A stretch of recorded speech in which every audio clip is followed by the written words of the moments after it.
És diumenge i parlem de salut mental, un canal de Nila Loes.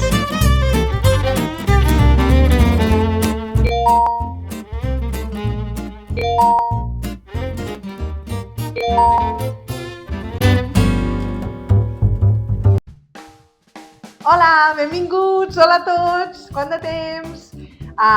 Bé, he estat uns dies de baixa laboral i no he estat molt fina, però ja està superat. Així que ara se'n tornem-hi, tornem a estar al canal de YouTube, espero que puguem generar contingut a partir d'ara. He publicat alguns posts a l'Instagram de l'associació sobre el diagnòstic, sobre un mite que havíem de desmentir i l'acompanyament. Si no li heu fet un cop d'ull, doncs endavant, Instagram de l'Associació Estatària en Cultura i Salut Mental. I ara estem aquí avui reunits per plantejar una pregunta. Bé, tindrem una monodosi per parlar de la ruptura a la francesa. Hem convidat a la psicòloga Marta Ferrer. Si us digués el terme en anglès, segur que em diríeu que sí. I ruptura a la francesa no sé si us sonarà, però si no sabeu què és, us espereu i en uns minuts ja el tindreu. Podreu veure la monodosi de la psicòloga Marta Ferrer. Llavors, ara jo us vull plantejar una pregunta. Com conèixer gent avui en dia? Quina és la vostra forma de conèixer gent quan heu volgut conèixer gent i ampliar el vostre cercle social? Us espero els vostres comentaris i a veure què em dieu. A veure quina és la fórmula màgica per conèixer gent. A vegades estàs sol i vols conèixer gent i és molt difícil trobar, connectar amb persones amb les quals fer activitats o fer coses i és una llàstima realment perquè de persones n'hi ha moltes al món. Però és difícil, segons com, trencar aquesta barrera de la soledat no desitjada, no? Llavors, vinga, us animeu-vos a fer comentaris sobre aquest tema i si teniu algun comentari a fer sobre la ruptura a la francesa, endavant, també serà molt benvingut. I ara, doncs, donem pas a la monodosi, així que, vinga, fins aquí el vídeo d'introducció d'avui, passem a la monodosi i ens veiem diumenge que ve si Déu vol, o si no vol també espero. Vinga, gràcies. Monodosi. Ruptura a la francesa.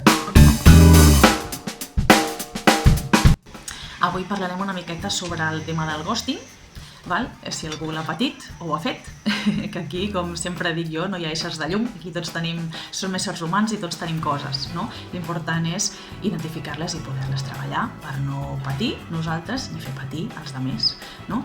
Aleshores, què vindria a ser el ghosting, no? En principi, el ghosting consisteix a desaparèixer d'una relació sense donar explicacions, no? Trencar la comunicació de manera sobtada, no?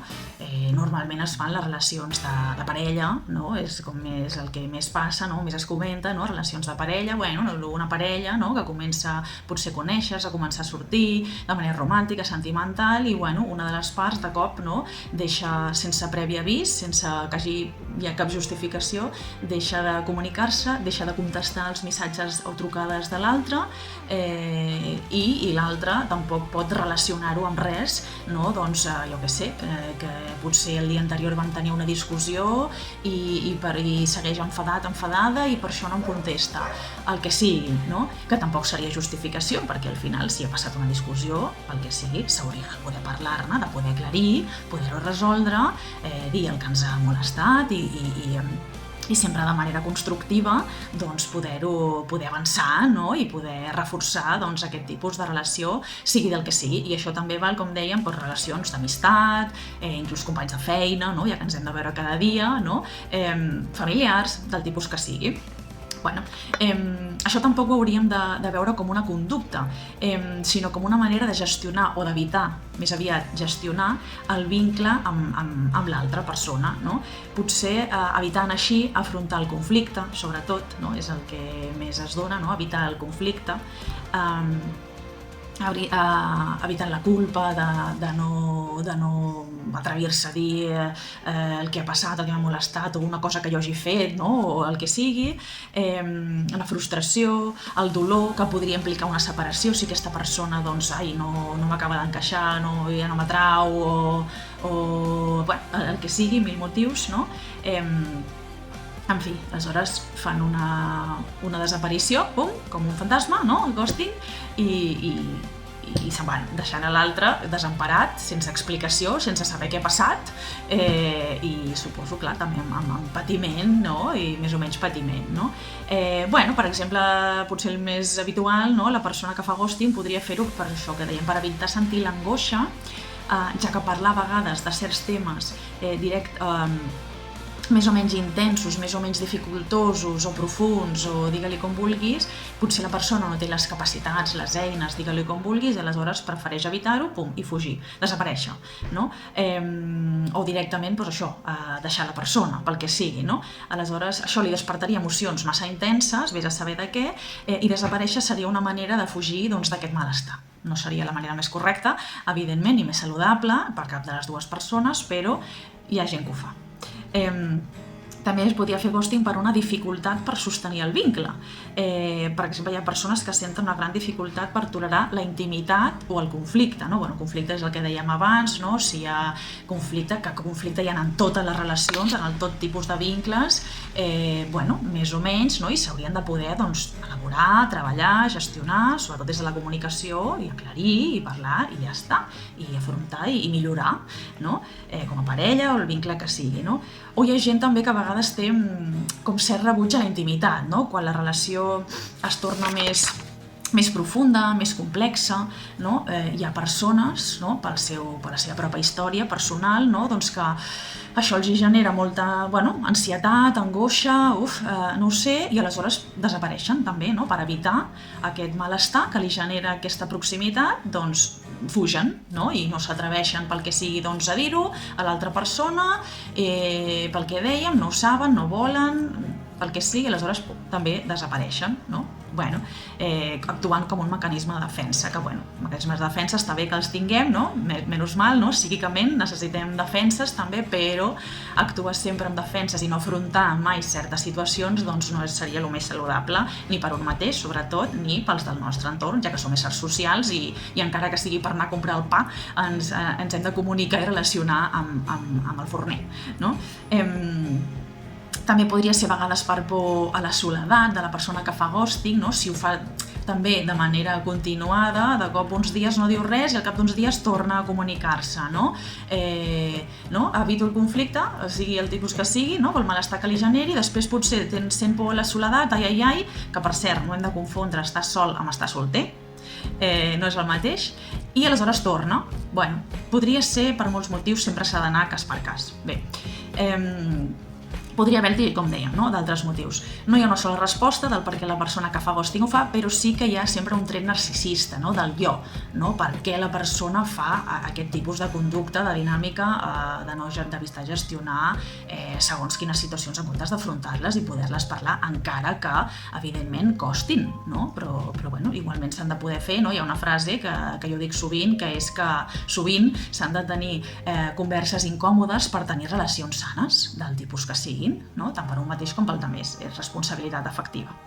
A més, si aquesta dinàmica, com dèiem, es repeteix diverses vegades amb els mateixos personatges, aquí hem de tenir en compte que la persona que rep el ghosting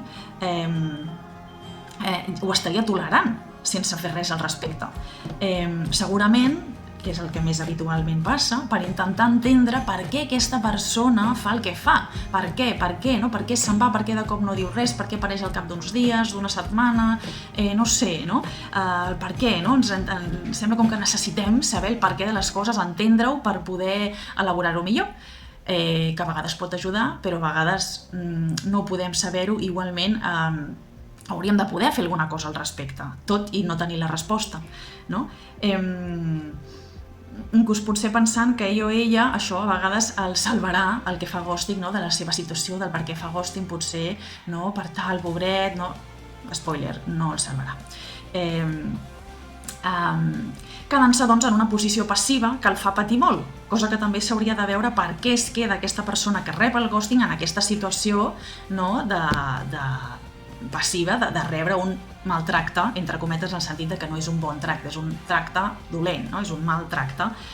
podria ser per compulsions a les s'hauria de veure d'aprofundir, no? Cas per cas, com diem, compulsions a les repeticions que activen ferides antigues com posa l'abandonament, si la persona doncs, quan era a la seva infància va rebre algun tipus d'abandonament, encara que sigui que el seu pare, la seva mare morís, el nen ho pot rebre com que m'ha abandonat, no entén què vol dir això o què pot voler dir, i m'ha abandonat, i aleshores aquí es crea una ferida de dir, aquí no hi ha garantia de res, aquí ningú m'assegura que la gent es quedi per sempre, i va més en compte, i és una manera, a vegades la compulsió de repetició és una manera d'intentar elaborar psíquicament allò traumàtic que em va passar anys enrere.